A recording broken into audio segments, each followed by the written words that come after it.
Hey there, everybody. Welcome to day 2 of total isolation. I'm going to start sharing some tips and exercises that may prove useful for keeping yourself really healthy during this public health crisis. I could use some accountability in doing these myself, and so I figure if I take them public, maybe it'll help you too. I am so blessed to be here in California at my parents' house. They have this amazing backyard. They have access to public trails and open space. So I am able to get outside and be in the sunshine and get some fresh air, which is really, really powerful in keeping you nice and healthy. But I know that not everyone has access to that, especially in urban environments where people are in lockdown at the moment. So if you can get by a window and open it up, that's something that's good. But I figured if I could shoot these out here, at least I could share some of the beauty with some of you that can't get into it at this point in time. I have a lot to share. I'm going to start with breathing drills because the coronavirus does impact the lungs directly. And today I thought I would start with a really powerful exercise called the diaphragm stretch. In case you don't know where your diaphragm is, it lives in your ribs. It connects to the 7th and 12th rib on the side. It connects to the xiphoid process, which is right at the base of your ribs in the front. And then it connects down into the lumbar vertebrae in the back, largely via tendon. But if we can pull those parts of the diaphragm away from each other, we can actually stretch it. And this can be a really powerful exercise in clearing out the lungs. So if you do get congestion in there, this can be a really great way to kind of clear things out. Because it's a powerful exhalation exercise, it also has a vasodilation component to it, which means that things are not as constricted, and so inflammation systemically can be released. So this can just be a really powerful drill in basic maintenance of health, but if you do get sick, this could be something that proves useful as well. So it's a fairly simple drill. I'm going to demonstrate it and try and talk through it at the same time, which may prove awkward and or ugly, but we're going to give it a whirl anyway. So all you need is a surface to lie down on, and I'm going to do that, and hopefully you can still see me here. Get perpendicular to the camera here.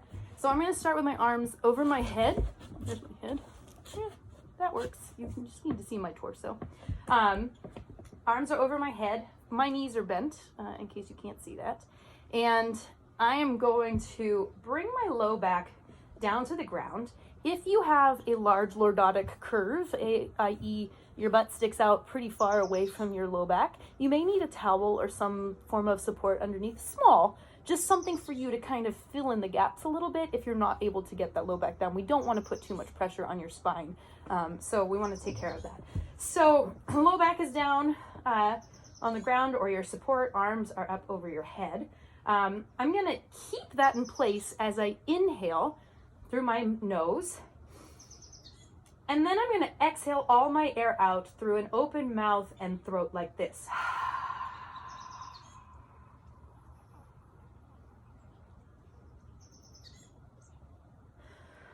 So you don't actually have to worry about exhaling all your air out. You actually can't do it, but you want to go as far as you can, and all the while anchoring that low back down. That's going to help create that stretch. You may end up coughing up some stuff that's been in there for a while. That's a good thing. We want that out. So I'm going to do that one more time. Arms are up overhead. Low back is down. I'm going to take an inhale through my nose and exhale through my mouth and open throat.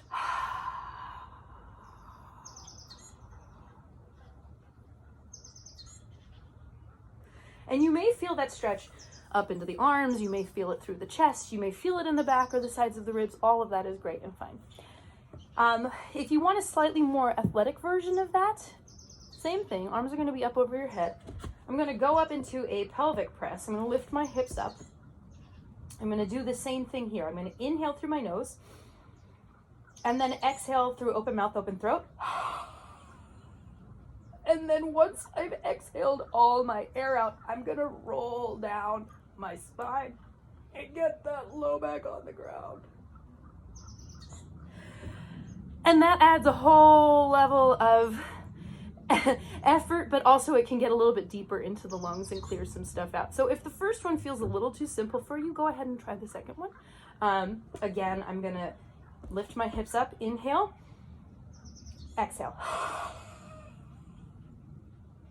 and then roll down, really getting that low back down, down, down, down, down. And then inhaling at the bottom. Give that a whirl, see how that feels. There are a number of ways we can modify this. If you have questions, feel free to ask. Either send me a private message or shoot me an email or respond in the thread here. But thank you for watching, and we'll do another one again tomorrow. Have a good day.